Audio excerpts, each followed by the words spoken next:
लेकिन रावण का जो दिव्य दरबार है ना भैया, उसकी कुछ खास बात है।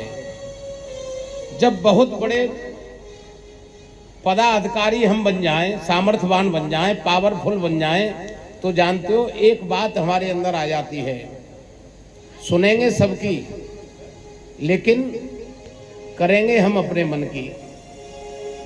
रावण ने दरबार बुलाया, सबसे राय लेता है, तो जानते हो राय देने वाले भी अब समझदार हो गए हैं। वह वही राय देते हैं जो रावण सुनना चाहता है। सचिव वैद्य गुरु तीन जो प्रिय बोले भयास। अगर भयभीत होकर कोई आपको राय दे रहा है तो आपका सर्वनाश निश्चित है। रावण के साथ ये हुआ, सचिव भी राय वही देते हैं जो सुनना चाहता है। वैद्य सुखेन जैसे लंका में विराजते हैं। सुखेन वैद्य की सामर्थ्य पता है आपको, जीवन दान देने की सामर्थ्य है। वही सुखेन वैद्य हैं जो लक्ष्मण जी के लिए संजीवनी बूटी बताई थी। ऐसे सुखेन वैद्य जिस लंका में रहते हो, क्या रावण का बेटा अक्षय कुमार मरेगा? नहीं मरेगा। लेकिन अहंकार के बस में आकर सुखेन वैद्य की कोई वैल्यू नहीं करता, वो कोई मान सम्मान नहीं देता है रावण। अरे ये क्या जानता है, भोले बाबा साक्षात गुरु है रावण के। जिसके गुरु भोले बाबा हो उसका चेला ऐसी अनीति करेगा कि जगत जननी मां जगदम्बा जानकी जी को हर के लाएगा। हमारा श्रेष्ठ भी उसी समय हमसे मुंह मोड़ लेता है जब हमारा खुद का मार्ग अनीति का हो जाता है। कुछ क्षण तक आपको समझाएंगे लेकिन आप नहीं मानेंगे तो वो खुद समझ जाएंगे। अब इनको समझाने की जरूरत नहीं है। रावण के दरबार में यही हुआ। लेकिन जानते हो विभीषण जी का स्वभाव ऐसा नहीं है। विभीषण जी आए, पूरा दरबार भरा है और रावण के चरणों में लेट कर कहने लगे, भैया मेरी तो एक ही प्रार्थना है आपसे। क्या? मां जानकी जी को वापस दे दो, मां जानकी जी को वापस दे दो और प्रभु की शरणागति चलते हैं। अरे भैया ये लंका का जो सोने की लंका है और इतना बड़ा वैभव है हमारा, आनंद में बना रहेगा। प्रभु करुणा निदान है, सब कुछ माफ कर देते हैं।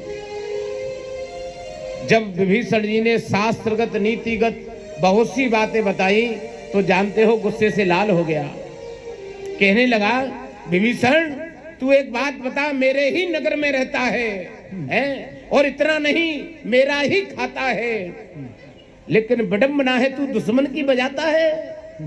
गुस्से से लाल हो गया और लात मार दी, जा निकल जा मेरे यहाँ से जाओ। जैसे ही विभीषण जी को लात लगी, यहाँ पर भोले बाबा इस कथा को माँ पार्वती जी को सुना रहे हैं। देवी जो सज्जन पुरुष होते हैं, साधु होते हैं, अत्याचार कितना ही कर लेना, लेकिन अगर आपसे उनका नेह जुड़ा है तो आपके द्वारा किया गया अपराध भी भूलकर आपसे फिर भी श्रेष्ठ राय देंगे। लात लगने के बाद दोबारा विभीषण जी आए और चरणों को पकड़कर बैठ गए।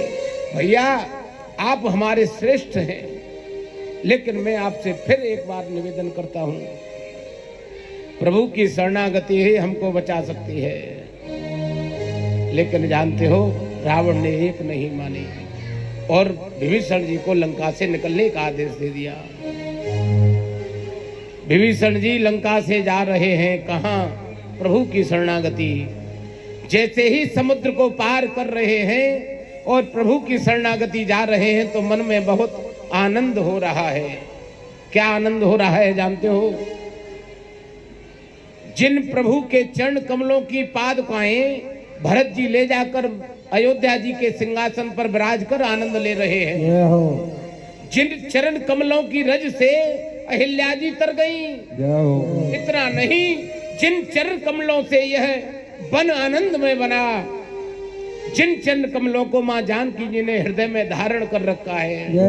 अरे मैं राक्षस कुल में जन्मा, लेकिन जानते हो मेरा कितना बड़ा सौभाग्य है, उन्हीं चरण कमलों के दर्शन साक्षात अपने नेत्रों से करूंगा। सौभाग्य को सराहा जाए। हम कितनी ही परिस्थिति में घिर जाएं, लेकिन ठाकुर की कृपा को कभी ना भूलें। कारण जो भी कुछ हमारे साथ घटित होगा वह हमारी लिखापड़ी में आया है, मिटेगा नहीं। हाँ, इनकी शरणागति रहकर उसको हम आनंद में बना करके झेल सकने की पावर आ जाएगी हमारे ऊपर कि हम उसको सह सकते हैं। विभीषण जी घर से निकाले गए हैं। हमारे आपके जीवन में यह घटना घटित हो और कोई हमको घर से बाहर निकाल दे तो हमारा मन आनंद में आएगा क्या? कदापि नहीं आएगा। बहुत से उसको भी हम सत्संग करते हुए रास्ते पे जाएंगे, क्या मेरा इसमें हिस्सा नहीं था? मैं भी तो उसका भाई हूँ, आधे का हकदार हूँ। बताओ, भरे दरबार में मेरी बेइज्जती कर दी।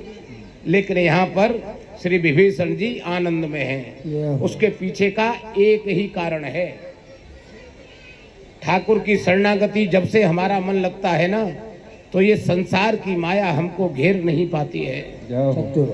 कितनी ही उलझने आ रही हो, पूरी हिम्मत के साथ हम डटे खड़े रहते हैं और यकीन मानना वह ठाकुर का कवच हमको वहां से बचा कर ले जाता है।